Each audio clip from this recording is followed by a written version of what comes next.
तो पॉन्ड के साथ अगर आप पीछे फिर अगर इवेंट्स को और डेट्स को ज्वाइन करेंगे तो 2014 when this second world war first world war was about to start, उससे पहले एक्चुअली वर्ल्ड वॉर से पहले क्या है कि सारा फाइनेंशियल क्राइसिस, ये सारी चीजें एक्चुअली अगर आप देखो, एक और मजेदार बात हम करें, हम इसको world war one world war two बोलते हैं।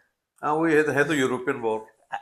एक्चुअली अगर आप देखोगे तो इट्स बिकॉज हम सब एक वेस्टर्न टेम्पलेट में थॉट प्रोसेस हमारा डेवलप हुआ है। तो जैसे वेस्ट ने बताया हम इसे वर्ल्ड मान मान के चल रहे हैं, लेकिन अगर आप देखोगे इट्स ए यूरोपियन वॉर। और यूरोपियन के जो देश थे जिन्होंने कोलोनाइज करके सारी वेल्थ एक्युमुलेट करी थी, उनका लूट का, बंटवारे का झगड़ा था, जिसमें कॉलोनीज को इन्वॉल्व किया गया। Is it not? तो बंटवारे का झगड़ा किस तरीके से? सी आप देखो, जो सेकेंड वर्ल्ड वॉर से पहले स्पेन, पुर्तगाल, फ्रांस, जर्मनी, इंग्लैंड तो बहुत स्थायी था सबका, ये सारे लोग जाके दूसरी कंट्रीज को, कॉन्टिनेंट्स में जा जाके कोलोनाइज कर रहे थे।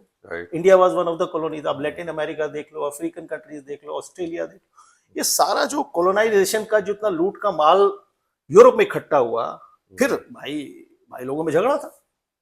वही वर्ल्ड वॉर का एक ट्रिगरिंग पॉइंट रहा।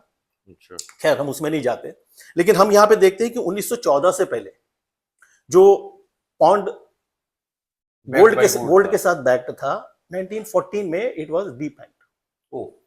तब भी वही वाला कांड हुआ था। अच्छा। जो अमेरिका ने, निक्सन ने 1971 में किया, same thing was done in 1914 also by British। ठीक है। और अब जहां तक मुझे डेट याद आ रही है कि वो आई थिंक 1931 तक, 1925 तक ये डीपैगिंग रही। इसके बाद विंस्टन चर्चिल आई गेस उसने उसको दोबारा से पैक किया to give little strength to pound. तो 1925 से 1931 तक, 1931 तक it remain again packed with this things again, because that time again first world second world war का जो पीरियड था वो इकोनॉमिक टर्मोइल का था। तो अगेन दे हैव टू डीपैग।